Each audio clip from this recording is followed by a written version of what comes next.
नमस्कार, मैं हूं आपके साथ अभिषेक पुंडी। बंगाल की मुख्यमंत्री ममता बनर्जी कानून का कितना पालन करती हैं, सम्मान करती हैं और कानून से कितना खिलवाड़ करती हैं, उस बात का अंदाजा तो उस वक्त हो गया था जब उन्होंने संदेश खाली के शांति दूत शेख शाहजहां को बचाने के लिए ईडी चोटी का जोर लगा दिया था। कैसे उन्होंने हाईकोर्ट के आदेशों की धज्जियां उड़ाई थी। लेकिन अब ममता ने जो किया है, शायद अब इससे पहले किसी मुख्यमंत्री तो छोड़िए, किसी प्रधानमंत्री ने भी ऐसा नहीं किया होगा। जी हां, जैसे ही कलकत्ता हाईकोर्ट ने बंगाल की शिक्षक भर्ती को रद्द किया, वैसे ही ममता दीदी अपने होश खो बैठी। नौकरी के नाम पर बंगाल को लूटने वाली ममता सरकार इतनी बौखला गई कि ममता ने हाईकोर्ट को ही बिका हुआ बता दिया। जो मुख्यमंत्री हाईकोर्ट को बिका हुआ बता रही हो, उसका आप अंदाजा लगाइए कितनी बौखलाई हुई होगी और जो उसकी प्रजा है वो किस हद तक नाको चने चबा रही होगी। जबकि ममता के मंत्रियों से सैकड़ों करोड़ की जब्ती की जा चुकी है। पार्थ चटर्जी जेल में है,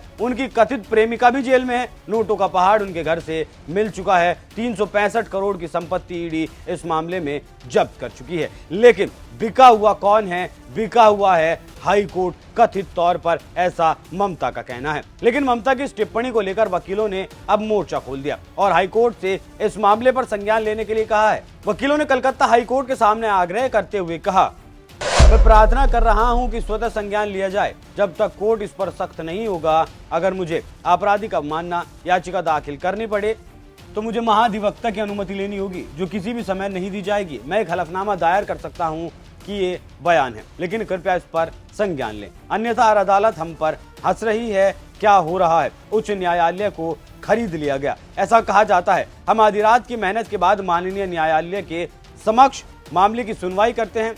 अब कोई आरोप लगा रहा है कि उच्च न्यायालय और पूरे उच्च न्यायालय के न्यायाधीशों को बेच दिया गया।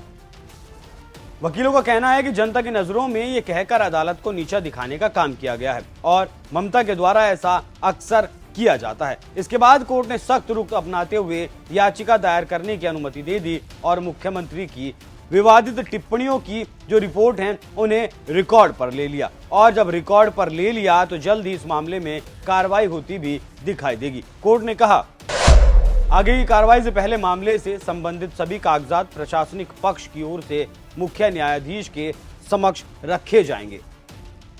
तो ऐसे में कहा जा सकता है कि कोर्ट को बिका हुआ कहना ममता दीदी को अब भारी पड़ सकता है। अब आप यहाँ ये समझिए, जिस मामले की जांच सीबीआई ने की, ईडी ने की, उसके बाद हाईकोर्ट ने फैसला सुनाया, ममता का मंत्री जेल में बंद है, बिचौलिया जेल में बंद है, सैकड़ों करोड़ की संपत्ति जब्त हो चुकी है, फिर भी ममता की नजरों में कोर्ट बिका हुआ है।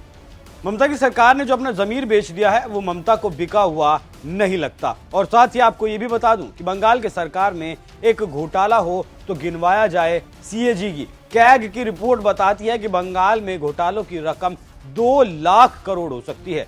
तो 2 लाख डकारने वाली दीदी की सरकार कोर्ट को बिका हुआ बता रही है। लेकिन अब इसका अंजाम तो दीदी को भुगतना ही पड़ेगा, क्योंकि मामला कोर्ट में है और कोर्ट की अवमानना का है। लेकिन जिस तरीके से ममता दीदी के बोल बिगड़े हैं हाई कोर्ट को लेकर, उस पर आपका क्या कुछ कहना है? अपनी राय हमें कमेंट कर जरूर बताएं। नमस्कार।